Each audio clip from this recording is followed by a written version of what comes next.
Truly incredible part of his story isn't just what he built, it's how he did it. Because his starting point, well, it was anything but an advantage. First off, he didn't have any money. No trust fund, no wealthy family to back him up. He was starting completely from scratch. On top of that, he had no powerful connections. No one to pull strings or open doors for him. It was all on him to make things happen. And to make matters even tougher, the one path that's supposed to set you up for success, school, was a complete disaster for him. He wasn't the star student by any stretch. So that's the big question, isn't it? With no money, no connections, and a terrible school record, how in the world did this guy go on to create Virgin? Well, let's get into it. Okay, our story really begins with a young founder who was the total opposite of what you'd picture a future billionaire to be. His whole journey started by basically rejecting the path that everyone else was on. And what's so wild is how his biggest disadvantages turned into his greatest strengths. He had dyslexia, which made the classroom a constant struggle. But it also might be what helped him see the world in a more creative, less rigid way. It's why he ended up dropping out at just 16. But instead of seeing that as a failure, for him, it was his only option. He had to go out and build his own path from the ground up. So this new path of his kicked off with his very first business. And believe me, it wasn't about hitting the jackpot right away. It was about learning the absolute fundamentals of business in the real world. He started a magazine called simply Student. And look, it never became some huge media empire. That wasn't the point. Its real value was that it became his education. This is where he learned how to actually do things, by getting doors slammed in his face and just figuring it out on the fly. And that experience gave him the foundation for his entire career. He had to learn how to sell advertising to big companies that didn't want to listen to a teenager. He learned how to promote something, to create buzz out of absolutely nothing. And maybe most importantly, he learned to listen to what people were complaining about and spot a gap in the market.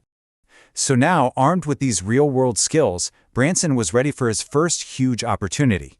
And he found it in an industry that was just begging for a shakeup, the music business. At the time, the problem was pretty simple. Music records were way too expensive.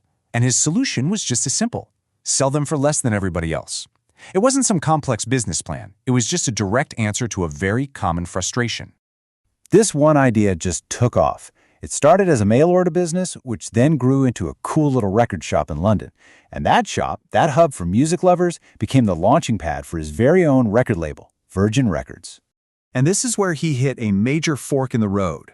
He could do what everyone else did, play it safe and sign artists who were already famous, or he could take a huge, massive risk on new, unproven, maybe even controversial musicians. I think you know which path he took. He went for the risk. He's the guy who famously signed the Sex Pistols when every other major label was running away from them. He saw a massive opportunity where everyone else only saw a problem. And wow, did that bet pay off? It launched Virgin Records into the big leagues. But here's the thing about Branson. That incredible success, it wasn't the end goal for him. It was just the start. He didn't just want a record company. He wanted to build an empire around a single iconic brand. And he came up with a kind of formula for how to do it. He'd look for an industry that just felt stale, a bit boring, or where customers were getting a bad deal. Then he'd swoop in, slap the Virgin name on it, and just do things completely differently, with the focus on fun and a much better customer experience. And you can see the strategy play out for decades. The record label in '72 was just the beginning. Then came an airline in '84, trains in '93, gyms in '99. Every single time, the goal was to take that disruptive, fun, Virgin personality and inject it into a market that desperately needed it. But there is one last piece to this whole puzzle. And honestly, it might be the most important one. It's how he marketed the Virgin brand. Because the secret ingredient was Richard Branson himself. Branson just got something that a lot of people still miss. In a world this crowded, attention is everything. It's the most valuable currency there is. If you can't get people to look your way, you've got no shot. And he was an absolute master at getting attention. He didn't just run the company, he was the company. I mean, all the crazy publicity stunts, trying to fly a hot air balloon across the ocean, driving a tank down Fifth Avenue. He made sure that when you thought of Virgin, you pictured him, this adventurous, rule-breaking entrepreneur. So, when you really boil it all down, you get the Branson blueprint. It's pretty straightforward. First, take action.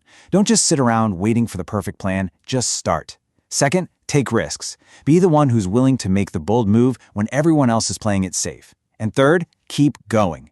Every setback isn't failure. It's just a lesson you learn on your way to success. And all this kind of leaves us with one final thought. If you take his logic and apply it to the world today, what industry out there just feels totally outdated, boring, or just plain bad for customers?